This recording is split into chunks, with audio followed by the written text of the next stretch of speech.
the last one. So, although technology is great, economy is great, policy is great, the wealth of any nation, it's its people. And we are about to become even a more integral part of this country. If we don't assume the roles we are supposed to assume and produce as the nation needs us to produce, we're in trouble. My suggestion is we start with education. That's the key. Out of every agenda, political agenda that could be presented in front of us, the education of our children by far is the most important one. We need to find ways, clever ways, of reforming our educational system. I mean, we either do it through policy or we do it through the private sector. Meaning we promote, again, we're paying $800 a month, right? I mean, again, we're spending the money. Again, if we open a market, meaning it's a complicated problem. But we can open the market, we can generate new methods, we can generate new schools, we can promote that new schools get generated. Again, that's homework for you. But I want you to take this with you. Your education, meaning you're not done. I mean, we think education, we think kids, right? I mean, I don't see nobody here close to dying or anything yet. So, hopefully. So, first of all, it starts with us. I mean, we have an upcoming election, right? Vote for whoever you think it's worth it, but make an informed decision. Educate yourself. Promote education and show it to your kids. I mean, show how government really supposed to work. Take that to home. Remember that you are the client of the educational system. It's not free. You are entitled to go there. Mothers used to do this. They used to go and really figure out what the hell was going at kids' school. We don't do that anymore. So take that with you. Become more involved, care more, but be more demanding of your educational system. And of course, of the roles and the examples you give your kids regarding education as well. And I remind yourself, even if they're overachieving at school, that education system is obsolete. So you have a lot of work to do at home with your kids, a lot of work. You need to teach them to be innovators, to create, to solve problems, to really use the internet in proper ways. That's all up to you. That's not in the curriculum. That's not in the exam that they have to work for every year. So take that to home. So again, I hope that this engages you in that, at least in that topic, that you take this home and take it to heart. You should be more involved and more aware in every dimension, personally, family, locally, and nationally, in the topic of education. And I'll leave it at that. Thank you.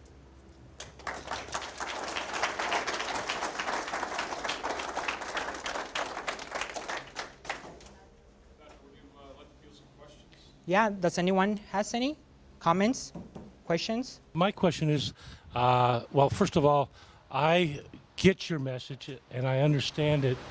What age do you think that this message would go to for children, for younger people?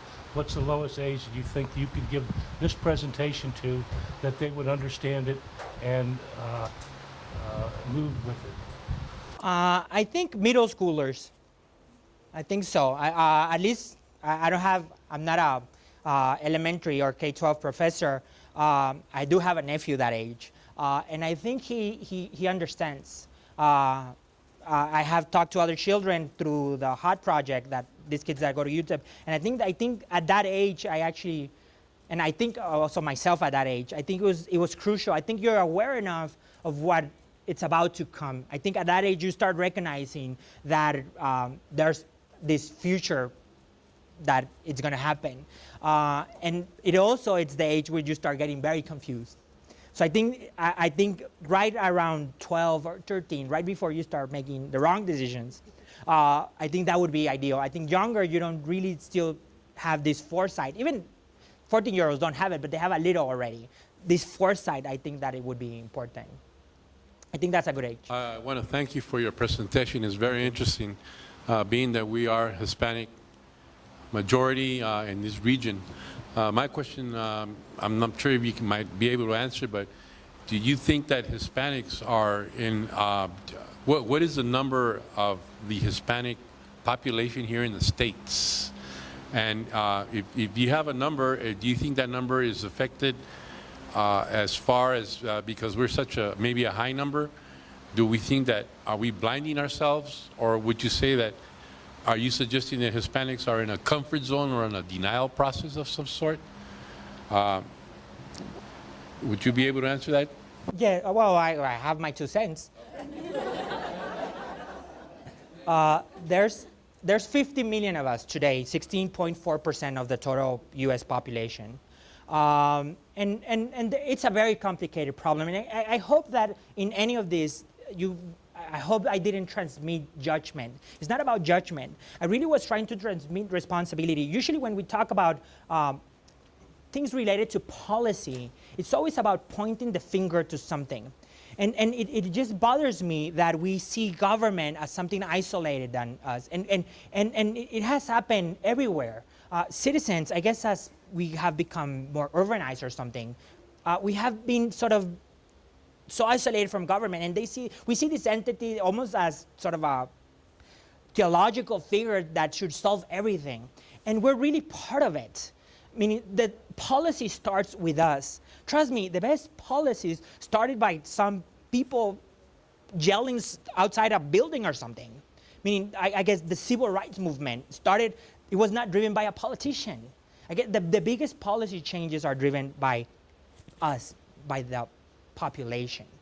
Now, what is happening? What is different between us and those populations of 40 years ago or 100 years ago that were fighting civil rights, that were fighting the Civil War to abolish slavery or whatever? Meaning, we're disinterested. We are a population now, a generation of disinterest. We care about the Bachelorette, or I don't know what the hell we care about, but we don't care about what we're supposed to be caring.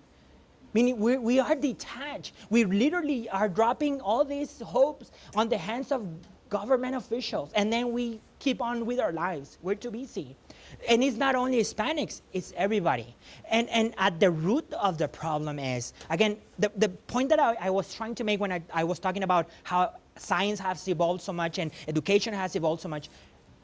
Today, to learn everything that you need to learn to be functional is like 10 times more what you needed 50 years ago.